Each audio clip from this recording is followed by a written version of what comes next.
Well, here we are. Here we are. First Friday. Yes, first Friday. Yeah. So September 1st, 2023. I feel like the year's almost over. I mean, we're going to have Thanksgiving in no time. Yeah. Look at this guy's fit right now. Yeah. We're going to see, you are all going to see some things.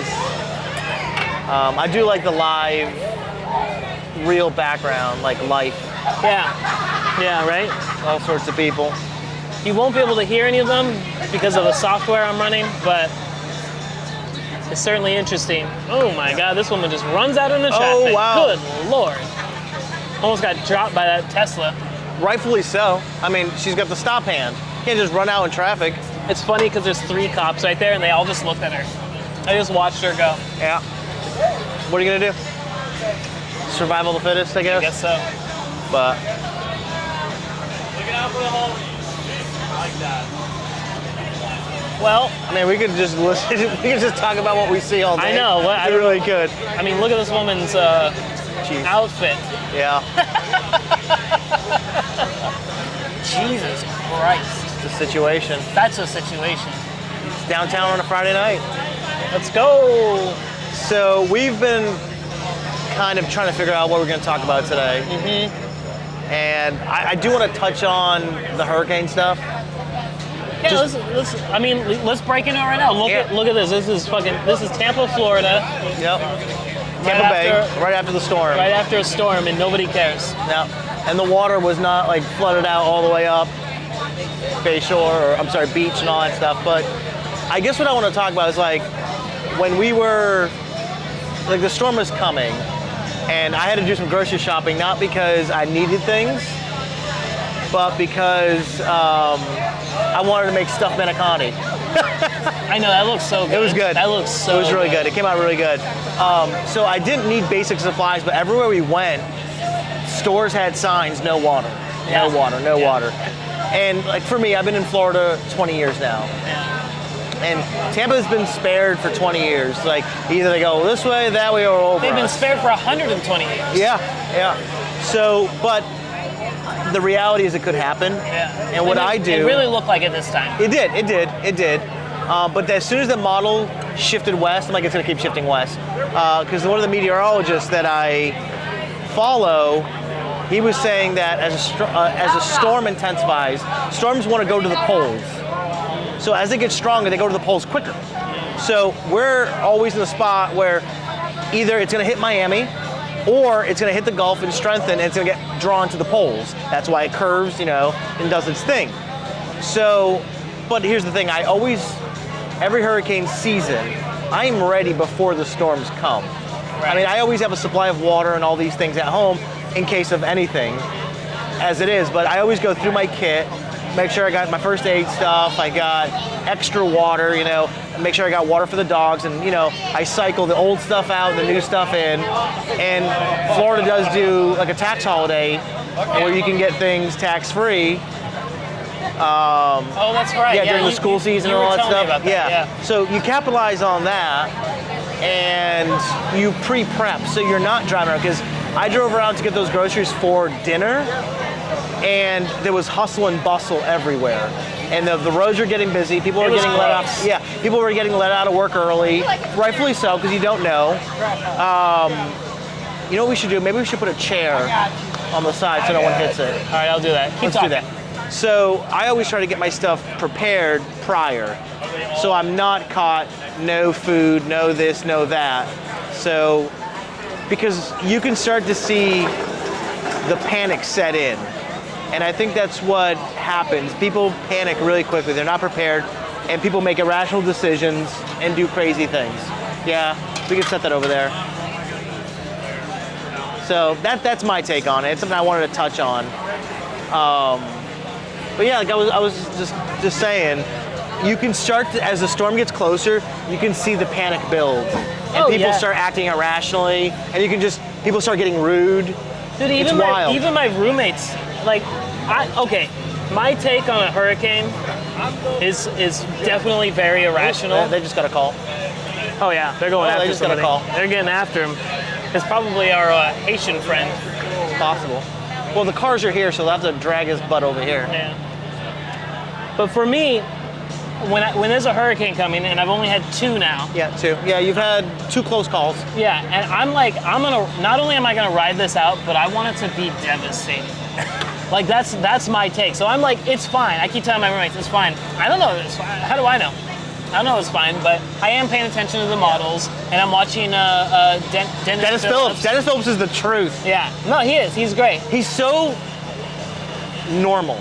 He doesn't play into the hype because a lot of the meteorologists will the doom and gloom, and they'll build things up, and then they will kind of prey on that for ratings and all that stuff. Dennis is like, he's got his rules, and rule number 7 is don't freak out. Right. So I like that, but sorry. Yeah, so it's just interesting seeing like my room, like 2 of my roommates left. One of them went to Miami, the other one went to her friend's house because it was in like oh yeah, because it was in a different zone. Saying help? Oh, it's that woman who ran across the street. Oh, she's all jacked up. Oh yeah, the cops are following her. That's who the cops are going after. They got her. Oh, there she goes. There she goes. She hit the security guard. She's on drugs. She's gonna get hit by a car. She just walks right across the street. Right into traffic. She steal something? I don't know. Anyways, yeah, people get really, really irrational when there's a storm coming, and they go and they panic buy. And honestly, I think part of what a lot of media groups do is they hype the storm more than it needs to be to stimulate the economy, to get people to go and spend money. I honestly believe that. I don't have any proof, but that's what I think. So Alex and I were watching the news. The storm had already passed us and it was going into the Big Bend area. And the commercials were already for roof, insurance. Like it was all these very targeted post-storm situations that you may need. You know what I mean? Buy this or get your new roof, do your storm doors. Yeah. It was very interesting. Yeah, it's unfortunate. I don't know. My rule of thumb is I'm gonna leave at a 3. I'm gonna dip out at a 3. A category 3? Yeah. That's on a direct hit. Right. On a direct hit. We're filming something right now, buddy. You see the camera right there? We're filming something right now. Okay. Yeah. Thank you. Yeah. So it's gonna be that kind of day. Jesus Christ. Yeah, it's gonna be that kind of day. This is all for you to see. Big city living, or not even. St. Pete's not even a big city. City living, I guess. Downtown living. There you go. This is downtown life. I mean, if we were in downtown Eugene, it'd be the same kind of stuff, man. So, yeah, that's like my rule of thumb. Like a direct hit 3, I'm out. And here's the thing about being out: you don't need to go far in Florida. No, you don't. You just got to go inland a little bit where it's higher, and you're good to go. Right. That's it. And it's just a windy storm if it's. Yeah. I mean, because we had the hurricane warnings and all that kind of stuff, and Dennis was talking about. He's like, a severe thunderstorm warning. When we get the severe thunderstorm warning alerts, those are winds up to 65 miles an hour. Right. That's a Wednesday for us. Right. That's a normal. Wednesday. Just in August. In August, yeah. So I guess there's that constant always kind of be prepared. Being in Tampa Bay during the summertime is because you are going to get storms that could knock down power lines, could do some localized flooding. So that's kind of like the norm for us, I guess. It's kind of like living out, in Tornado Alley. You're pretty much at a constant state of readiness because tornado could hit. Given the seasons, but. Every time, these two hurricanes that I've almost experienced, I look around and I look up and I'm like, why are the power lines up here? Why are they not underground? You look at other countries and they put all their power lines underground. Why don't we do it here? And you brought up Tornado Alley, And I think about them, and they just rebuild right where the tornado comes through. Like, you have a tornado every 2 years that drives right through your goddamn Living home. room. Yeah. Why Because- do you rebuild the same kind? Like, there are other structures. Like, my mentor, he went to school for architecture, and he has a model for a tornado-proof home. He wants to go to like a Nebraska or somewhere and build these tornado-proof tiny homes, and you know, they look a lot like The bunkers. yeah, they look like Luke Skywalker's home in Tatooine. Oh, the little dome, little domes. you know. Like, why don't they do something different? Why do they do the same thing? Well, I think, like, and I know in Florida, as different storms have come, new regulations have been put in place. Like, my old house didn't have hurricane straps on the roof because that just wasn't. What's a code. hurricane strap? So a hurricane strap is where the roof gable meets the wall, the concrete wall. yeah. It bolts into the truss, and then bolts into the. Does this guy have a crow on his shoulder? He right does now? have a crow on his shoulder. I What wish you could the- all see this. This dude's got a mohawk and he's got a crow on his shoulder. It just hopped off onto the table and is scavenging. Yeah. What? I wonder if he'll jump back and go with him. That's interesting. So one time I was at we may have to go there one of these days. It's a super hipster bar on First Ave North called the Benz. Mm-hmm. It's someone had a pet goat on a leash. Oh, that's cute. It was funny. I like that. We'll have to go there. Maybe we'll go All right. tonight. I'm down. The Benz is cool. Look at this. He's feeding. He's trying to feed the bird water from his Smart smart water. water bottle.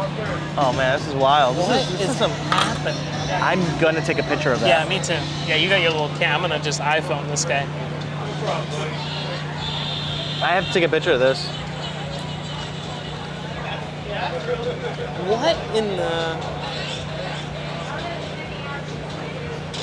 All right, sorry for the Hang on. intermission, folks, but that Hey is man, bizarre. hey bud, can you turn for a photo? Oh, just snap that. Get that.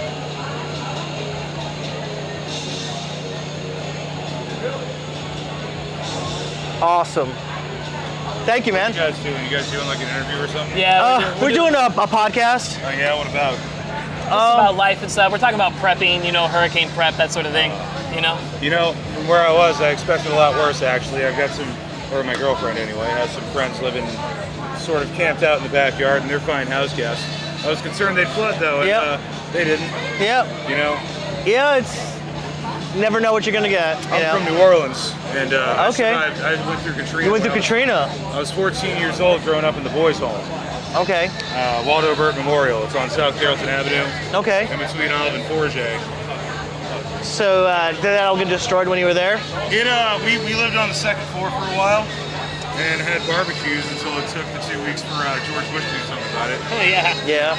And then I fell in love with MREs. And wherever I live, I always have. You always have MREs. Always I prepped. freaking lived on MREs. It was 2 weeks of barbecue because there was a Save-A-Lot just Yep. around the corner, discount grocery store. Yeah. And the people who were in charge of us kids in the boys' home went and raided the grocery store and brought back As much as you stuff good. as much stuff as was gonna go bad. Yeah. And and we had barbecues for 2 weeks. That's cool. That's cool. So question, would the crow have a name? Munin. Munich. No. M-U-N-I-N. Okay. Munich. Munich. Hugin and Munin Okay. are the two ravens that sat on Odin's shoulders, according to Norse mythology. Okay. Wow. How did you domesticate this little rascal here? Oh, we're both feral. Okay. Fair enough. Fair enough. Yeah, that's great. So- He's cute. How long has he? How long have you guys been a pair? I've had him now for about 6 months. 6 months. Before this was my brother, Connor. He had him for about a year and a half after Okay. rescuing him. Wow. Oh wow. Wow. So that's a humanized crow right there. He's socialized. Socialized. Okay. Socialized. I like that. Socialized. I dig it. Cool, man. Cool. How long you guys been doing podcasts? What, 6 months maybe? Yeah. Oh. Maybe. Yeah, we're trying to. We're getting off We're the ground. trying to here. take our photography stuff into video now. So yeah. Yeah. Yeah, man. Well, you guys remember to like and subscribe. Thank you. Like and subscribe. Hit that bell icon, right? Yeah, man. Yeah. It's awesome. Appreciate it, dude. Yeah, man. Steve Span from the Wasteland, signing off. Take it easy, man. Appreciate you, man. Cheers. Cheers. That's awesome. That is great. That was wild, dude. Mm-hmm. That bird loves him too. It's like giving him little nips on Nips the in the ear. ear? Yeah, Little reminders. yeah. Wow. You never know. Munin? Munin. Munin. Interesting. I don't know Norse mythology Yeah, I at don't all, either. but interesting, dude. I- He's all steampunked out. Yeah. I don't know how well the camera picked him up. It probably didn't, but I took a few photos. You can. that photo you took of him must have been amazing. Yeah. I want that one. We're gonna throw it in here so that y'all can see who Munin's dad is. Yeah, let me see here. Oh my god. That right That there. is so good. He looks like a Mortal Kombat character. Does. He looks like a guy straight out of Mortal Kombat. That right there, man. That's the That's it. that's the shot. That's a shot right there. Right there. Cool. Wow. So sorry, like this has been a very different episode. Yeah. We I tried mean, talking about like gun-related prepper stuff, but today's venue is a little bit different. Yeah. Hey, I mean, I'm down. whatever. We're just kind of. You know- we're both feral. I know, dude. I wonder how many MREs they dropped on New Orleans, Yeah. like during Katrina. Like, I don't know. I Pallets. hope that his audio picked up. I held my microphone. Yeah, near him. it might pick it up. You might have to tweak it a little bit. Yeah, probably. But yeah, they must have dropped millions and millions on them. That was a wasteland for a long Oh time. my, dude, you go there today. It's still messed up. It's still messed up. Yeah, it's still messed up.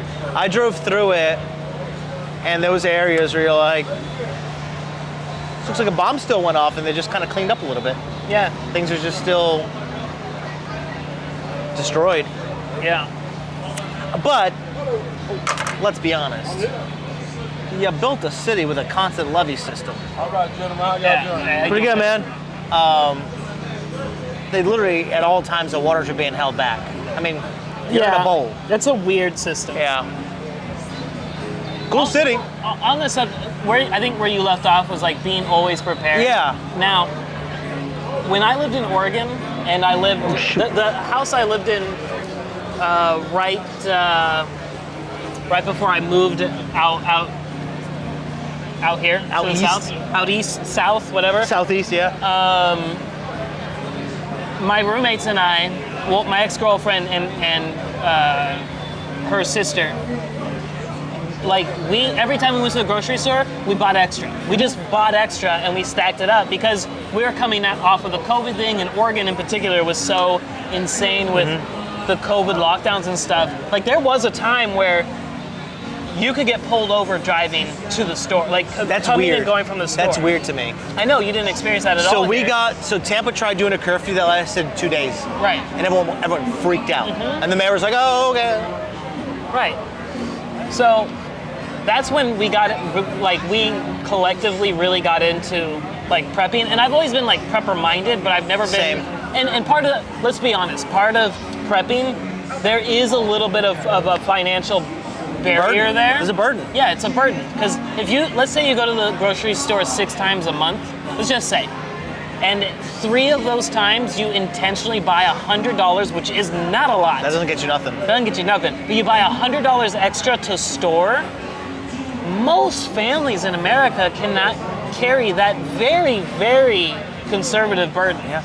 So what I do, and it's funny because my wife very much got on the prepper light mentality, and it was during COVID, and it was just like a light switch went off for her, and she's like, we need to have extra. So I have an extra fridge in my garage. She's transforming into mom mode. Yeah. So like what we did was we keep an extra 50 pounds of rice that I vacuum sealed. They look like little cocaine bricks, but like these like 3-pound bricks. And I forgot it works the same as in kilos. I forgot what it is. And I vacuum sealed them, and they'll last several years in vacuum seal. Yeah, of course. I mean, rice will last a year out in the open, but vacuum sealed, you buy yourself 2 or 3 years. I looked up, all right, this is what I can do. So we have, like, we always buy in, like, so we did the whole Sam's Club thing, bulk buy. It doesn't always make sense for everybody, but if you're looking to buy extra, like you're saying, that little bit more. A Costco and a Sam's Club are really good. It does come in handy, like chicken-wise. Whenever I see chicken on sale, like chicken quarters, I'll buy it. If a 10-pound bag's on sale, I'll buy 3 bags. Yeah. And then I will portion it. I'll cut it, portion it, and then vacuum seal it. I do that with beef. I do that with, now the beef thing is because I always buy it during the holiday, and you can buy a rib roast, and I cut it myself, and I have ribeye steaks for $6.99 a pound versus $16.99 a pound.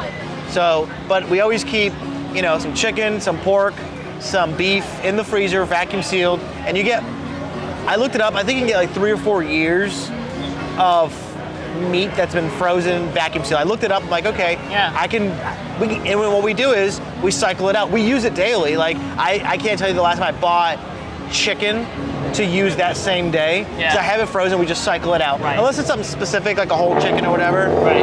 But, because we cook, so we're using it, but we're also replenishing it. So at any given moment, if the power goes out, I gotta run the Jenny. Yes, that is the reality of That's a big piece, the generator. Which I have my buddies right now, that he's up north, and I've borrowed it for the last 2 hurricane seasons, because he's not been in town for it. And Alex and I are looking to make an investment in like a whole home. There's good ways to do a whole home generator and not pay that big, like $5,000 to $10,000. Right. Really big thing that I discovered. So the biggest problem with, like, I want to run my AC. I really do. Yeah. It gets hot. Yeah. And you can get whole home generators that are 10,000 watts. But what you have to do is, it's the amperage that when the AC kicks. So you hear your AC kick. It's that loud clank. Yeah. It's a lot of amperage.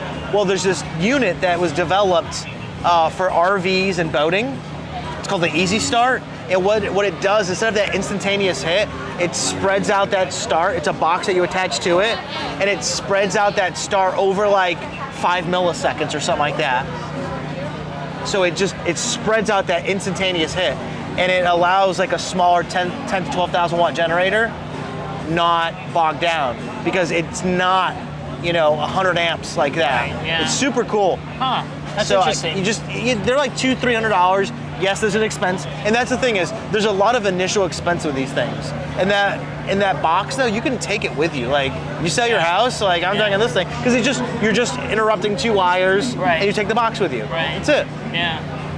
Well, okay, so that gets into, there's like Prepper Light, as you mentioned, and then there's like the preppers. Yeah. Like guys who like build Bunkers. They build bunkers on their property. I would love to get there someday, but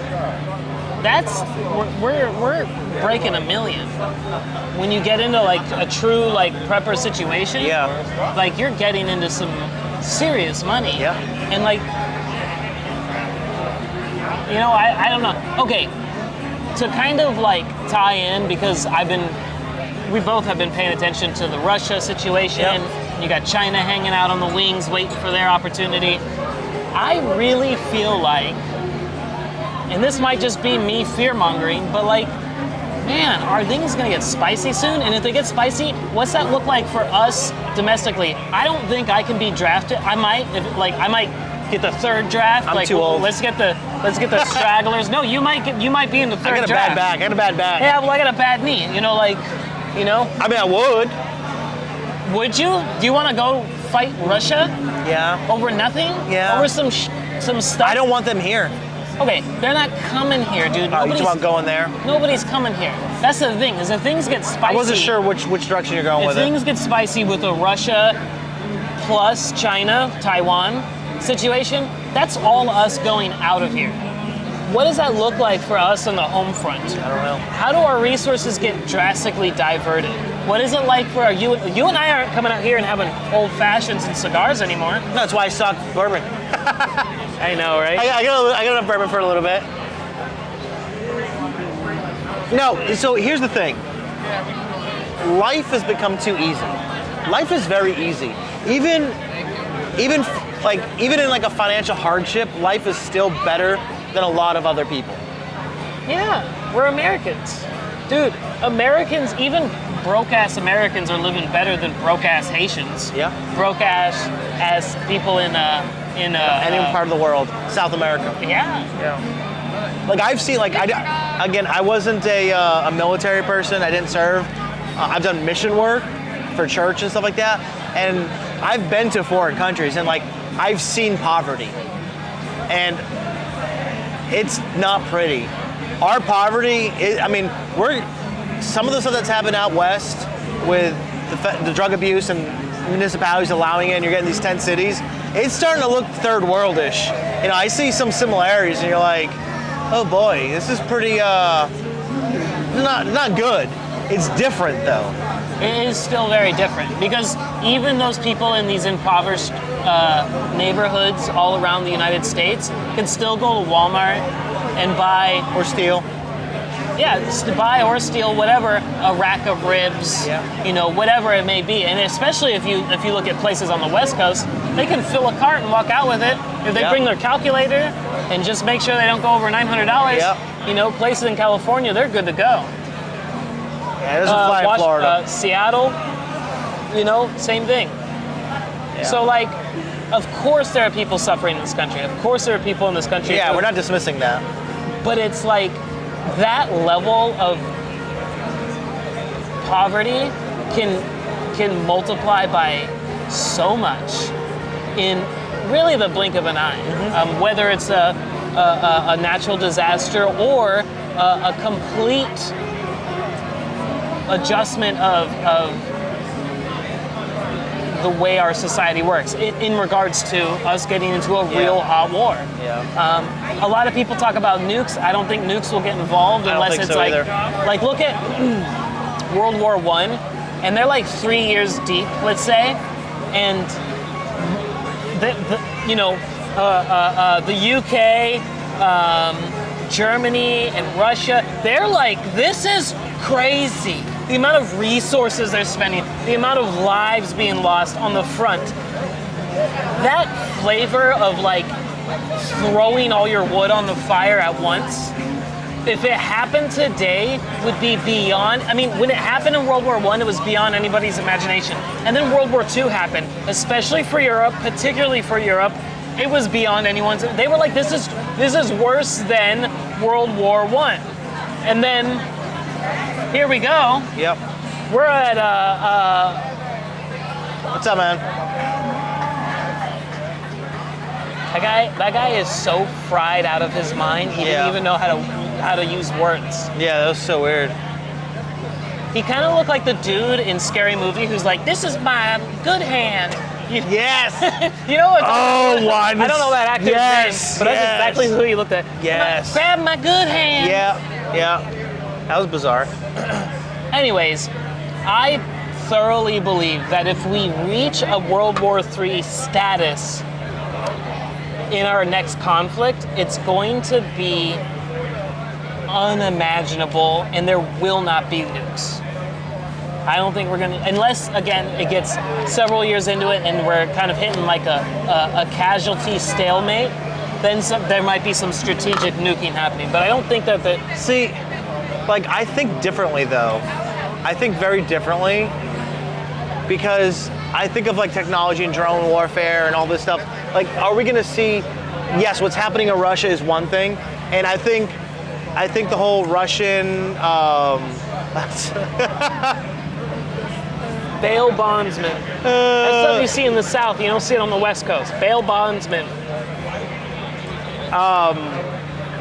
You're seeing it with Russia and Ukraine, but what I think has happened is that Russian veil has kind of been pulled. You know, you would have thought Russia would have been able to take care of Ukraine in short order. Okay. Or are they not? Or are they holding their cards back? That's exactly what I was about to say. So there's a lot of people. Okay, I hate to do bipartisan politics, but a lot of people on the left say, "Oh, Russia's faltering and Ukraine's taking back and blah blah blah." Like, honestly, no. Russia is.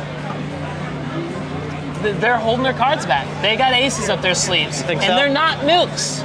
man. Like, I know it's really popular and attractive to talk about nukes and all this kind of stuff. We don't need them in this day and age. We don't need them. Look at fuel-air missiles, supersonic delivery systems. Ordnance, yeah. Like, you don't need to nuke a place to eradicate it. You can literally bomb a place and cover it in fire and leave the hard infrastructure intact. Like, you know, like... Yeah, I thought about that too. I'm like, is this really, are they showing their cards? That's been my mindset. I'm like, are we seeing what is really true with them? I think Russia's... Because Ruskies are sneaky bastards. They are, and they're also very resourceful. Look at World War I and World War II. The start of the war for Russia in both those wars was catastrophic. I mean, there were moments, I can't remember if it was World War I or World War II. I want to say World War II, but I could be wrong. It would be like, you and I are next to each other. I have a rifle, and when I die, you pick up my rifle. You literally don't have an arm. The resources, yeah. I can see that with the But Russians.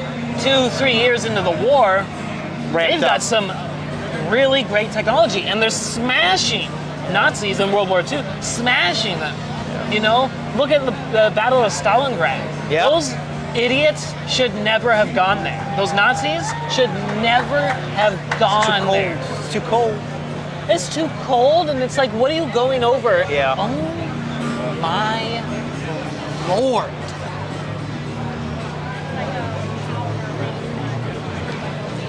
It's downtown. Oh my God. It's downtown. Yeah, I know what you mean. Anyways, we're getting into like The weeds. geopolitics right now. You a marching band? I'm a sucker for like horns. You're a horny boy.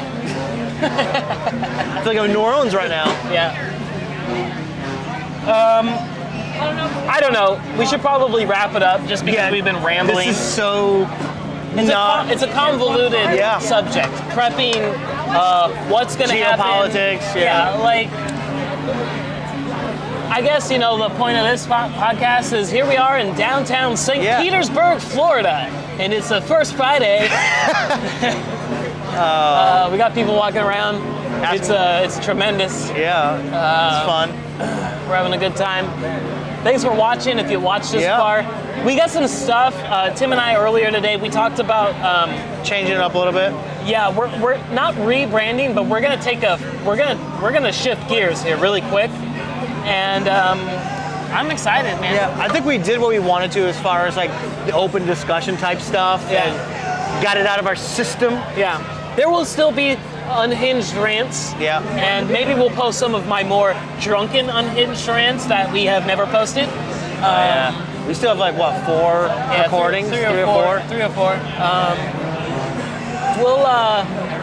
We'll keep doing that stuff, but I think what we want to do is we want to do something a little more entertaining.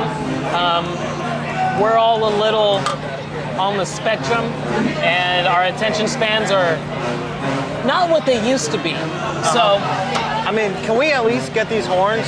Yeah, they're coming right now with tubas. So maybe you want to stick around? Yeah, let's just keep it going All for a right, second. Stick them around. Yeah, we can stick edit around. it out or whatever. I don't know. Yeah.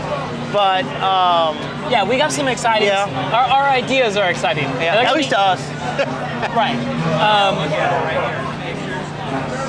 We all want to be entertained. I mean, how often do we get on Netflix and you start something and you're like, this is boring, and you turn it Next, off yep. and you go right back to watching Saving Private I Ryan. do that 3 times today. So like, I did finish though. Good documentary on 3 Mile Island. It's pretty good. It's like 4 or 5 episodes or something like that. Yeah. Bop, bop, bop. I'm gonna end this by panning onto them. Yeah, go for it. I'm just gonna pan. All right, I'm gonna get my camera ready. You go for it. Y'all have a good evening. All right, see you guys.